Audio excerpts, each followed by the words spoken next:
नमस्कार, vision IAS के news today के इस अंक में आप सभी का स्वागत है। इस अंक में हम आपके लिए लेकर आए हैं यूपीएससी परीक्षा की दृष्टि से महत्वपूर्ण कुछ अहम खबरें। इस अंक के साथ मैं हूं दिव्या तोमर। आइए सबसे पहले बात करते हैं इस अंक की सुर्खियों के बारे में। उच्चतम न्यायालय के अनुसार कानून और व्यवस्था के उल्लंघन की संभावित आशंका निवारक निरोध का आधार नहीं हो सकती। भारत ने अगस्त माह के लिए संयुक्त राष्ट्र सुरक्षा परिषद की अध्यक्षता ग्रहण की। भारतीय उपग्रह नौवहन नीति 2021 यानी सैटनैव नीति 2021 जारी की गई। मद्रास विधान परिषद के 100वें वर्ष का स्मरणोत्सव मनाया गया। पाकिस्तान ने गिलगिट बाल्टिस्तान को अस्थायी प्रांतीय दर्जा प्रदान करने के लिए विधेयक को अंतिम रूप दिया और फूड फोर्टिफिकेशन की अनिवार्यता पर विशेषज्ञों ने चिंता व्यक्त की। और अब समाचार विस्तार से।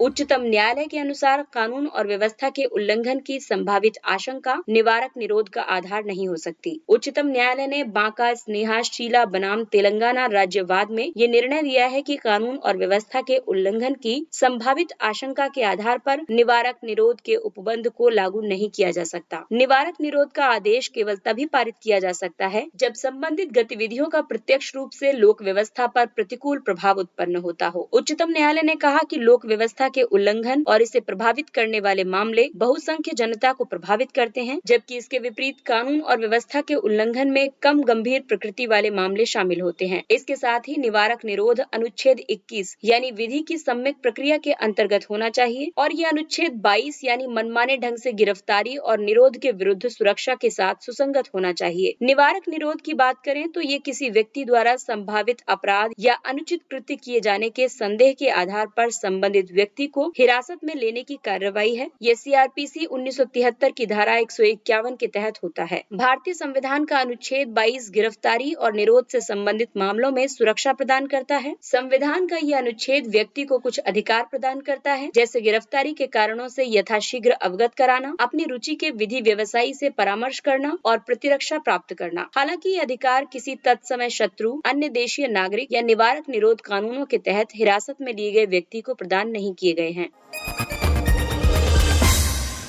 केंद्र सरकार ने अधिकरण सुधार, सुव्यवस्थीकरण और सेवा शर्तें विधेयक 2021 प्रस्तुत किया। ये विधेयक अधिकरण सुधार, सुव्यवस्थीकरण और सेवा शर्तें अध्यादेश 2021 को प्रतिस्थापित करेगा। आइए बताते हैं विधेयक की मुख्य विशेषताओं के बारे में। ये विधेयक कुछ मौजूदा अपीलीय निकायों को भंग करके उनके कार्यों को अन्य मौजूदा न्यायिक निकायों को स्थानांतरित करता है। इनमें चलचित्र अधिनियम, प्रतिलिप्याधिकार अधिनियम, सीमा शुल्क अधिनियम, एकस्व यानी पेटेंट अधिनियम, भारतीय विमानपत्तन प्राधिकरण अधिनियम, व्यापार चिन्ह अधिनियम, माल का भौगोलिक उपदर्शन, रजिस्ट्रीकरण और संरक्षण अधिनियम आदि शामिल हैं। इस विधेयक के अनुसार अधिकरण के अध्यक्ष और इसके सदस्यों की पदावधि 4 वर्ष की होगी। ये पदावधि अध्यक्ष के लिए 70 वर्ष और अन्य सदस्यों के लिए 67 वर्ष की ऊपरी आयु सीमा के अधीन होगी। आपको बता दें कि पूर्व में उच्चतम न्यायालय द्वारा वित्त अधिनियम 2017 की धारा 184 को निरसित कर दिया गया था। न्यायालय के अनुसार इसमें सदस्यों के लिए 4 वर्ष का कार्यकाल निर्धारित किया गया था, जो कि शक्तियों के पृथक्करण, न्यायपालिका की स्वतंत्रता और भारतीय संविधान के अनुच्छेद 14 के सिद्धांतों के विपरीत था। ये विधेयक अध्यक्ष या सदस्य के रूप में नियुक्ति के लिए एक व्यक्ति की आयु कम से कम 50 वर्ष निर्धारित करता है। इसके सुव्यवस्थीकरण की आवश्यकता इसलिए है क्योंकि सरकार के अनुसार अधिकरणों द्वारा न्यायिक प्रक्रिया को कोई विशेष गति प्रदान नहीं की गई है, जबकि कई अधिकरणों ने तो मुकदमेबाजी का अतिरिक्त स्तर जोड़ने का कार्य किया है। वित्त अधिनियम 2017 के तहत 7 अधिकरणों को कार्यात्मक समानता के आधार पर समाप्त या उनका विलय कर दिया गया था।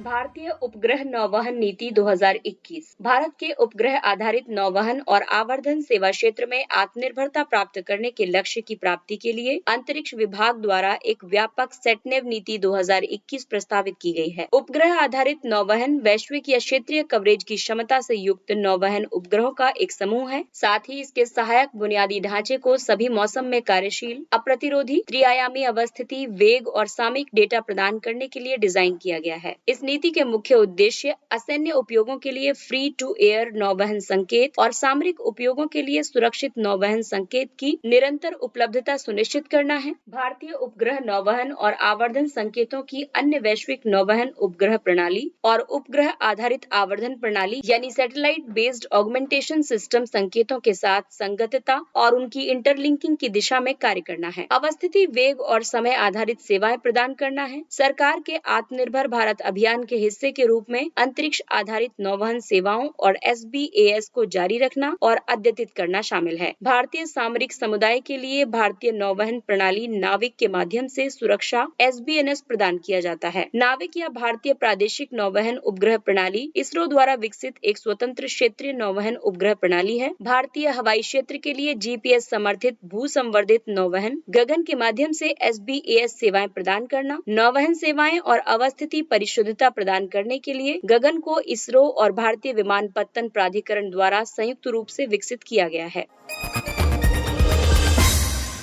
मद्रास विधान परिषद के 100वें वर्ष का स्मरणोत्सव मनाया गया। मद्रास विधान परिषद की स्थापना वर्ष 1921 में की गई थी। ये वर्ष 1947 के बाद तक तत्कालीन मद्रास राज्य की विधानसभा के रूप में और उसके बाद वर्ष 1969 से तमिलनाडु की विधानसभा के रूप में कार्य करती रही है। इसकी स्थापना भारत शासन अधिनियम 1919 के तहत की गई थी। इसमें निर्वाचित सदस्यों का अनुपात 70% से अधिक बढ़ा दिया गया था। द्वैध शासन की अवधारणा के अस्तित्व में आने से प्रशासनिक विषयों को केंद्रीय और प्रांतीय सूचियों में विभाजित किया गया था। इसी दौरान मुख्यमंत्री कार्यालय को संस्थागत स्वरूप प्राप्त हुआ था। प्रत्येक प्रादेशिक बहुसदस्यीय निर्वाचन क्षेत्र, जो कि कुल मिलाकर 28 सदस्यों की होती थी, उनमें एक सीट क्षेत्रीय गैर ब्राह्मणों के लिए आरक्षित थी। प्रथम निर्वाचनों के बाद जस्टिस पार्टी ने सरकार का गठन किया था। इन चुनावों में जनसंख्या के केवल 3% निर्वाचकों ने ही भाग लिया था, जिसमें केवल पुरुष शामिल थे। कांग्रेस ने इस चुनाव का बहिष्कार किया था। MLC का शताब्दी समारोह ऐतिहासिक है क्योंकि सदन द्वारा कई उल्लेखनीय कार्य किए गए थे, जैसे वर्ष 1921 में महिलाओं को मतदान का अधिकार प्रदान किया गया था। मुथुलक्ष्मी रेड्डी परिषद की प्रथम महिला सदस्य बनी थी। हिंदू रिलीजियस एडोमेंट एक्ट वर्ष 1926 में पारित किया गया था। देवदासी प्रथा का अंत किया गया था। निर्धनों के आवासों के लिए निःशुल्क पट्टे जारी किए गए थे।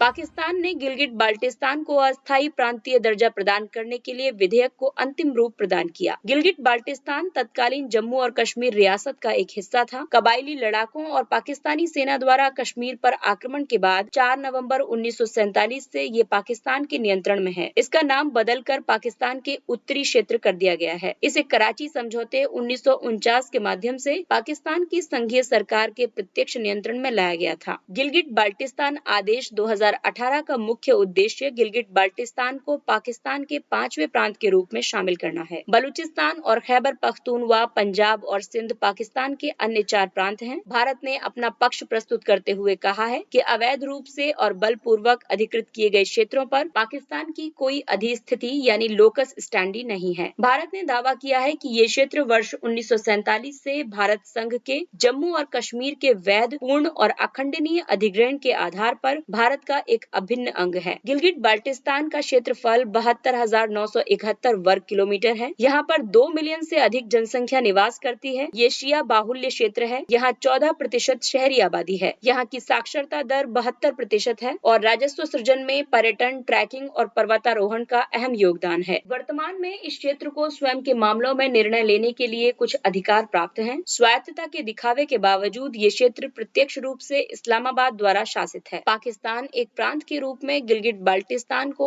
अधिक विधायी शक्तियां प्रदान कर सकता है और इसके राजस्व को नियंत्रित कर सकता है। गिलगिट बाल्टिस्तान भारतीय उपमहाद्वीप, मध्य एशिया और चीन के संपर्क बिंदु पर स्थित है। सियाचिन ग्लेशियर जैसे सामरिक रूप से महत्वपूर्ण हिमनद गिलगिट बाल्टिस्तान में अवस्थित हैं। पाकिस्तान में प्रवेश करने से पहले सिंधु नदी गिलगिट बाल्टिस्तान से होकर प्रवाहित होती है। सिंधु नदी की जल विद्युत क्षमता इसे ऊर्जा सुरक्षा के लिए भी महत्वपूर्ण बनाती है। चीन पाकिस्तान आर्थिक गलियारा गिलगिट बाल्टिस्तान के क्षेत्र से होकर गुजरता है। और अब बात करते हैं फूड फोर्टिफिकेशन की। फूड फोर्टिफिकेशन की अनिवार्यता पर विशेषज्ञों ने चिंता व्यक्त की है। विशेषज्ञों ने चावल और खाद्य तेलों को विटामिन और खनिज के साथ अनिवार्य रूप से फोर्टिफाइड करने की केंद्र की योजना पर संदेह प्रकट किया है। उन्होंने फोर्टिफिकेशन के पक्ष में अनिर्णायक साक्ष्यों को आधार बनाते हुए इसके स्वास्थ्य और आजीविका पर प्रतिकूल प्रभाव के संबंध में चेतावनी दी है। फूड फोर्टिफिकेशन प्रसंस्करण के दौरान आमतौर पर उपभोग किए जाने वाले खाद्य पदार्थों में विटामिन और खनिजों के सम्मिश्रण की एक प्रक्रिया है। ये प्रक्रिया इन खाद्य पदार्थों में पोषण की मात्रा में वृद्धि करने तथा हिडन हंगर यानी प्रच्छन्न भूखमरी से निपटने के लिए संपादित की जाती है। एक या एक से अधिक सूक्ष्म पोषक तत्वों जैसे कि लोहा, फोलेट, जस्ता, विटामिन ए, विटामिन B12 और विटामिन डी की कमी की स्थिति को हिडन हंगर कहा जाता है। ऐसे में फूड फोर्टिफिकेशन से संबंधित कुछ मुद्दे भी हैं, जिन अध्ययनों के आधार पर भारतीय खाद्य संरक्षा एवं मानक प्राधिकरण फसाई द्वारा फोर्टिफिकेशन को बढ़ावा दिया जा रहा है। उन्हें उन खाद्य कंपनियों द्वारा प्रायोजित किया जाता है जो इससे लाभान्वित होंगी। इससे हितों के टकराव की संभावना है। पोषक तत्व एकल स्तर पर कार्य नहीं करते हैं, बल्कि इनके इष्टतम अवशोषण के लिए इन्हें एक दूसरे की आवश्यकता होती है। अल्प पोषित आबादी के लिए खाद्य में एक या दो कृत्रिम रासायनिक विटामिन और खनिज के सम्मिश्रण से विषाक्तता हो सकती है। अनिवार्य फोर्टिफिकेशन से भारतीय किसानों और खाद्य प्रसंस्करणकर्ताओं की व्यापक अनौपचारिक अर्थव्यवस्था को क्षति पहुंचेगी। विशेषज्ञों ने ये सुझाव दिया है कि आहार विविधता और उच्च प्रोटीन खपत भारत में हिडन हंगर की समस्या के समाधान की कुंजी है। संयुक्त राष्ट्र बाल कोष की वर्ष 2019 की रिपोर्ट के अनुसार भारत में 80% से अधिक किशोर हिडन हंगर से पीड़ित हैं। आइए अब नजर डालते हैं कुछ अन्य महत्वपूर्ण सुर्खियों पर। अस्थिर दर वाले फंड्स। अस्थिर दर वाले फंड्स ऐसे बॉन्ड्स का क्रय करते हैं जिनकी ब्याज दरें अर्थव्यवस्था में दरों में परिवर्तन के अनुसार बदलती रहती हैं। इस तरह ये विशेषता दरों में वृद्धि की वजह से होने वाली हानि से उनकी रक्षा करती हैं। साथ ही दरों में वृद्धि होने पर उनके रिटर्न में भी बढ़ोतरी कर सकती हैं। सेबी के नियमों के अनुसार अस्थिर दर वाले फंड्स के कुल कोष का 65% अस्थिर दर वाले लिखत में निवेश करना अनिवार्य है। अस्थिर दर वाले फंड्स में हाल के महीनों में अत्यधिक अंतर्वाह दर्ज किया गया है, क्योंकि निवेशकों को ब्याज दरों में वृद्धि की अपेक्षा है। तालिस्मान सैबर ये ऑस्ट्रेलियाई रक्षा बल ADF और संयुक्त राज्य अमेरिका की सेना के बीच सबसे बड़ी द्विपक्षीय संयुक्त प्रशिक्षण गतिविधि है। ये एक द्विवार्षिक अभ्यास है जिसमें भूमि, समुद्र और वायु संबंधी गतिविधियों को शामिल किया जाता है। भारत द्वारा वर्ष 2020 में मालाबार अभ्यास के लिए ऑस्ट्रेलिया को आमंत्रित किया गया था। इसके बाद ऑस्ट्रेलिया ने हिंद प्रशांत क्षेत्र में दोनों देशों की नौसेनाओं की अंतर संचालनीय क्षमता को अधिक सुदृढ़ करने के लिए तालिस्मान सैबर के वर्ष 2023 के संस्करण के लिए भारत को आमंत्रित किया है।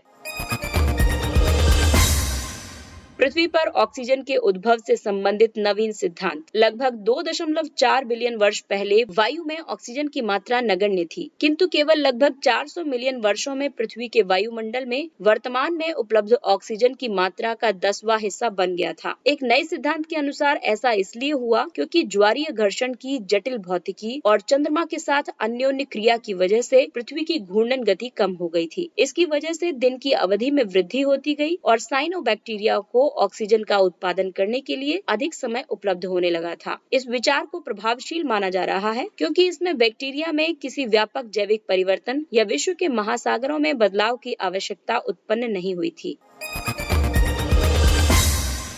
राष्ट्रीय विज्ञान संग्रहालय परिषद NCSM ने विज्ञान संस्कृति संवर्धन स्पोक्स योजना के तहत नए विज्ञान केंद्रों की स्थापना के लिए परियोजनाएं आरंभ की हैं। वर्तमान में देश के 25 विज्ञान संग्रहालय या विज्ञान केंद्र NCSM के प्रशासनिक नियंत्रण में कार्य कर रहे हैं। NCSM संस्कृति मंत्रालय के अधीन एक स्वायत्त संगठन है। इसका उद्देश्य विज्ञान और प्रौद्योगिकी के विकास और उद्योगों और मानव में उनके अनुप्रयोगों का चित्रण करना है। साथ ही लोगों में वैज्ञानिक दृष्टिकोण और मनोवृत्ति विकसित करना तथा उनमें विज्ञान संबंधी सामान्य जागरूकता सृजित, अंतर्विष्ट और बनाए रखना है।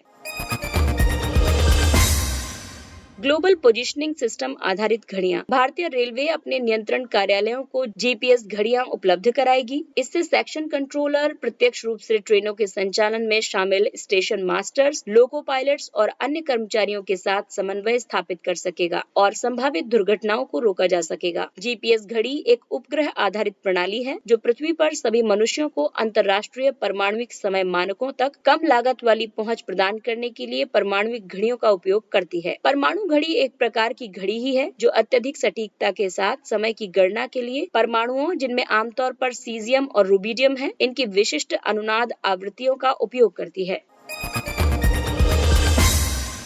आइए अब बात करते हैं सुर्खियों में रहे स्थलों की। गोगरा और हॉट स्प्रिंग्स लद्दाख। भारत और चीन के बीच कोर कमांडरों की 12वीं बैठक के बाद जारी एक संयुक्त वक्तव्य के अनुसार बैठक रचनात्मक रही। हालांकि दोनों पक्ष पूर्वी लद्दाख के गोगरा और हॉट स्प्रिंग्स में अपनी अपनी सैन्य टुकड़ियों को पीछे हटाने के लिए एक समझौते पर नहीं पहुंचे हैं। हॉट स्प्रिंग, जिसे थर्मल स्प्रिंग भी कहा जाता है, ये प्राकृतिक रूप से गर्म जल का एक सोता है। इसे सामान्य तौर पर भूमिगत ज्वालामुखीय गतिविधि द्वारा ऊष्मा प्राप्त होती है। स्ट्रेट द्वीप। कुछ ग्रेट अंडमानी जनजाति को कोविड महामारी के विरुद्ध उनकी सुरक्षा सुनिश्चित करने के लिए स्ट्रेट द्वीप में उनकी जनजातीय बस्तियों में स्थानांतरित कर दिया गया है। ये द्वीप ग्रेट अंडमानी के लिए एक जनजातीय रिजर्व है, जहां बाहरी लोगों का प्रवेश निषिद्ध है। ग्रेट अंडमानी एक विशेष रूप से कमजोर जनजातीय समूह यानी पीवीटीजी है। अंडमान में 5 पीवीटीजीज निवास करती हैं, जिनमें शामिल है सेंटिनलीज, जारवा, ग्रेट अंडमानी, ओंगे और शोम्पेन। हल्दीबाड़ी भारत और चिलाहाटी बांग्लादेश रेल लिंक। दोनों देशों के रेलवे विभागों के संयुक्त प्रयासों से भारत और बांग्लादेश ने पुनः सक्रिय हुए हल्दीबाड़ी चिलाहाटी रेल मार्ग के माध्यम से मालगाड़ियों का नियमित संचालन आरंभ कर दिया है। भारत और तत्कालीन पूर्वी पाकिस्तान के बीच ये रेल लिंक वर्ष 1965 के बाद तक संचालन में था। यात्रियों के आवागमन और माल परिवहन के लिए वर्ष 2020 में भारत तथा बांग्लादेश दोनों के प्रधानमंत्रियों द्वारा रेल लिंक को दोबारा आरंभ किया गया था।